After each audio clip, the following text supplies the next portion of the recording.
Bonjour tout le monde, on se retrouve, on est mercredi et mercredi c'est la GD1 donc qui est en cours là maintenant.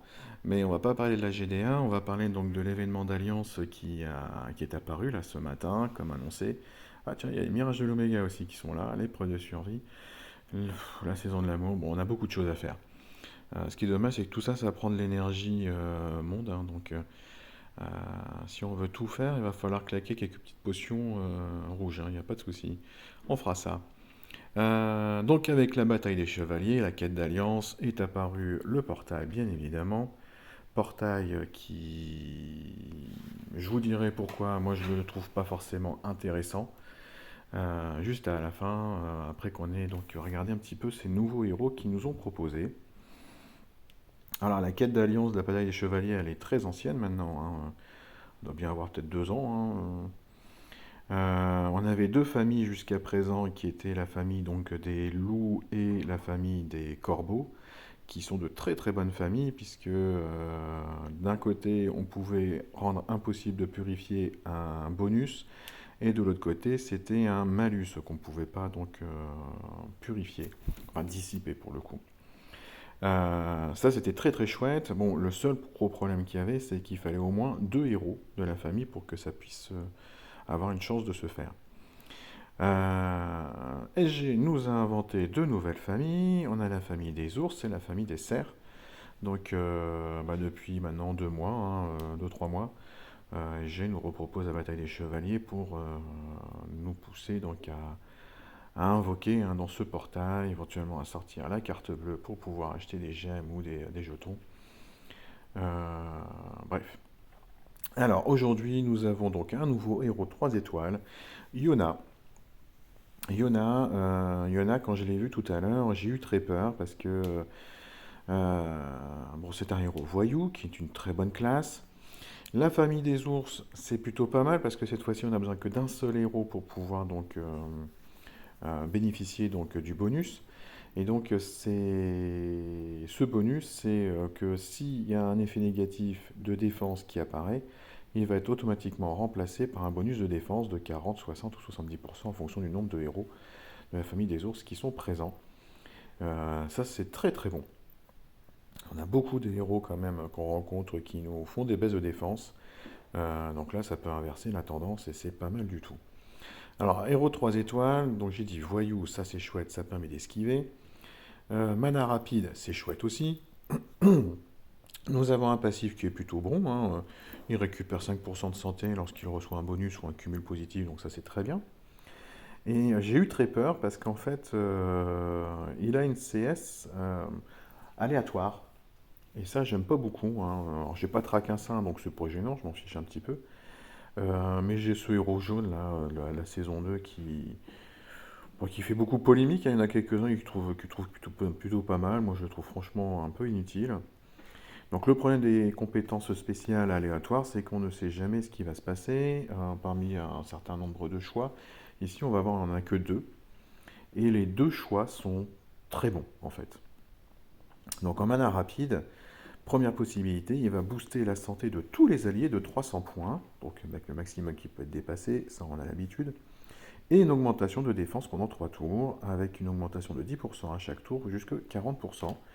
Donc ça c'est très très bien, hein. Vous l'avez, que ce soit en défense ou en attaque, en mana rapide, donc en quelques tuiles, en quelques matchs de tuiles vertes, il va déclencher, il peut vous donner donc, il peut aller au-delà de la santé, si les héros n'ont pas pris trop de dégâts pour le moment, ou alors faire un joli petit soin de 300 points, c'est pas négligeable. Puis un bonus de défense qui est très très bon, hein, parce que c'est sur tous les héros, hein, c'est pas que lui et les copains, ou que lui tout seul, hein, c'est tout le monde, hein. Et puis deuxième compétence possible, cette fois-ci c'est la griffe mortelle, c'est la santé maximale de tous les adversaires, donc qui est réduit de 300 points, pouvant aller donc jusqu'à 600 si les ennemis ont un bonus de santé, enfin un boost de santé, excusez-moi. Et cette fois-ci, tous les ennemis vont prendre un malus de défense de 20% qui peut aller jusqu'à 40%. Donc dans tous les cas, Yona, quand ce qu'il va déclencher, il va faire quelque chose de positif pour la team, hein. Soit il va aider vos copains à résister plus longtemps, soit il va faire en sorte que les copains d'à côté vont bien manger les dégâts derrière, hein. Moi, Yona, typiquement, si je l'avais, je pense que je l'alignerais dans un tournoi en 3 étoiles avec les Zarola et Alazi, ou je sais plus comment, non, c'est pas Alazi c'est le HOTM, Alésia, ou je sais plus, enfin celle de la carnaval des dieux. Ils sont tous les deux mana rapides également, qui font des dégâts sur 3. Donc j'imagine bien donc, cette petite base de défense qui passe avant par Iona, et puis avec bon, une chance sur deux, hein, mais, et puis derrière les deux autres qui vont aller faire beaucoup de dégâts derrière. Donc franchement très très bon héros, je pense Iona, hein. Dans les tournois 3 étoiles, peut faire un gros taf. Euh, En plus en mana rapide, donc franchement très très bien. Moi je dis un gros oui pour Iona en 3 étoiles, c'est sympa comme tout. Ensuite, on a un héros 4 étoiles. Cette fois-ci, c'est l'autre famille, la famille des cerfs. Donc, même chose. Cette fois-ci, c'est les effets négatifs d'attaque qui sont remplacés par un bonus d'attaque. Alors, moi, je le trouve un tout petit peu moins intéressant, ce bonus de famille, parce que on a quand même moins de héros qui font des dégâts enfin, des effets négatifs d'attaque. On en rencontre un petit peu moins. Donc, je le trouve un petit peu moins intéressant comme bonus de famille par rapport à celui de la famille des ours. Mais sinon, ça reste quand même un bonus très intéressant, hein.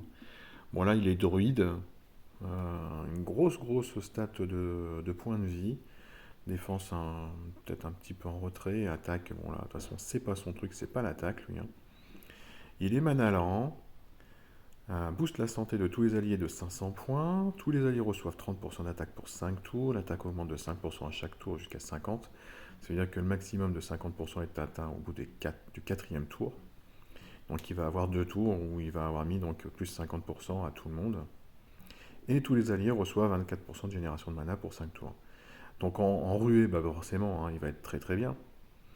Euh, je dirais même qu'il ne faudrait pas le planquer dans une team de défense en tournoi ruée en 1 ou en 5, hein. Mettez-le carrément en 2 ou en 4, hein, histoire qu'il puisse déclencher rapidement, qu'il prenne des tuiles et puis qu'il puisse déclencher rapidement. Surtout si le tournoi est avec du rouge interdit, là il sera très très bon, hein. On peut le voir éventuellement, hein, pour ceux qui le souhaitent, peut-être dans une team d'attaque pour les titans. Euh, Parce que bah, vous le déclenchez grâce à une grosse potion de mana. Vous n'utilisez pas trop les tuiles vertes sur le plateau tout de suite pour que la stat d'attaque augmente jusqu'à 40, 45 ou 50%. Puis après vous utilisez.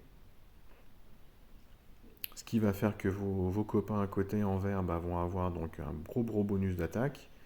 Avec le bonus de génération de mana, ils vont peut-être avoir leur CS de prête aussi, donc ils vont peut-être déclencher derrière. Donc juste ça, pour pouvoir l'aligner éventuellement en attaque titan, il va y avoir l'obligation de pouvoir lui mettre des potions mana d'entrée pour qu'il puisse être intéressant et faire donc ce qu'il a à faire contre le titan, hein. Mais pourquoi pas, hein, pourquoi pas dans une attaque de titan, mais avec des potions mana. Après, en tournoi ruée, oui. Dans les tournois hors ruée, par exemple, d'attaque, pourquoi pas si le rouge est interdit, hein, parce que si le rouge n'est pas interdit, il fera pas long feu, hein. C'est pas non plus un héros qui va pouvoir encaisser tant que ça de dégâts, hein. Donc, euh, donc moi je dis en ruée, oui, dans tous les cas. Hors ruée, si le rouge est interdit, pas de problème. Et peut-être dans une attaque de titan, pour ceux qui osent utiliser des grosses potions de mana ou beaucoup de potions de mana sur les attaques titans, il peut faire son petit trou, il peut avoir sa place, hein. Et puis derrière, SG nous a proposé donc 2 héros 5 étoiles, c'est Daimon et Winnie. Winnie l'ourson, parce qu'elle est où il est, je sais pas si c'est un garçon ou une fille, je dirais plutôt une fille, hein, donc c'est Winnie l'oursonne, famille des ours. Alors là, on a une puissance de 990, les 1000 vont bientôt être atteints, hein, voire dépassés. Belle stat de défense, ce qui va plutôt bien avec le fait enfin que le héros est de classe paladin. Euh, Beaucoup de points de vie, mana lent, voilà, donc ça va être mis encore une fois en pas en ruée, on va pas avoir beaucoup de possibilités de sortir Winnie, je pense. Mais dans une défense, Winnie en ruée peut avoir sa place. Et en attaque aussi, on va voir pourquoi. Donc premier point, donc purifier les effets négatifs de tous les copains. Donc ça, c'est pas mal. C'est bien de commencer par ça parce que ça permet de retirer euh, des... on a quelques héros qui font des baisses de soins, donc c'est pas mal de pouvoir leur retirer cette baisse de soins avant de faire la suite, parce que Winnie va ensuite booster la santé de 900 points, ce qui est quand même pas mal du tout. Tous les alliés vont résister aux réductions de santé maximale pendant 5 tours, et tous les alliés vont recevoir 60% de défense tant que la santé du lanceur, donc la santé de Winnie, est boostée. C'est un peu comme le héros rouge Baldur, je sais plus comment il s'appelle, dans la saison 3, où tant qu'il a la santé boostée, il se permet donc de faire des dégâts à un adversaire aléatoire à chaque fin de tour. Donc là, c'est pas mal du tout, hein. Et c'est d'autant plus intéressant que c'est un héros jaune. En ruée, on peut quand même rencontrer encore pas mal d'Alfric en défense.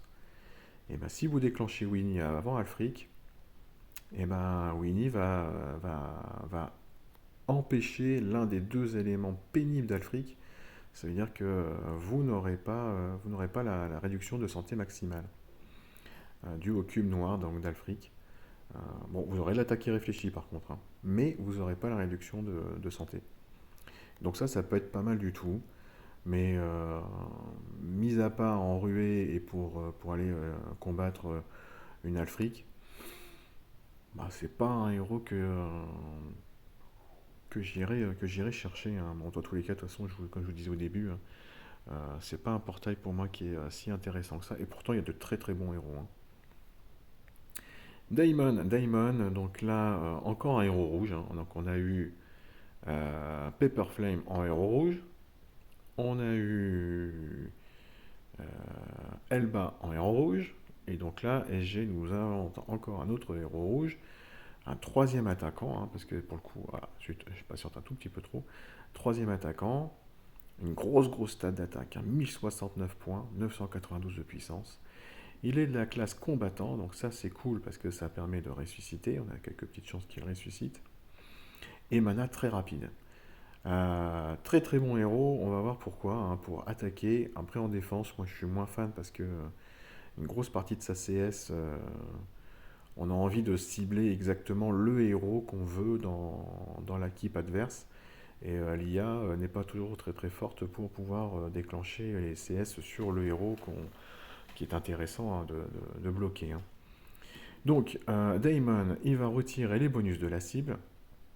Il bloque l'activation des compétences de talent de la cible pendant 3 tours, un peu comme une Levena. Levena, donc, qui est un ancien héros, l'un des tout premiers héros qui était sorti sur ce portail-là, hein, qui elle était mana rapide et bloqué sur tous les adversaires, mais une puissance de 822, alors que là on est à 992 pour Daemon, hein. Rien à voir, hein. Ensuite, il fait des dégâts, 485% de dégâts.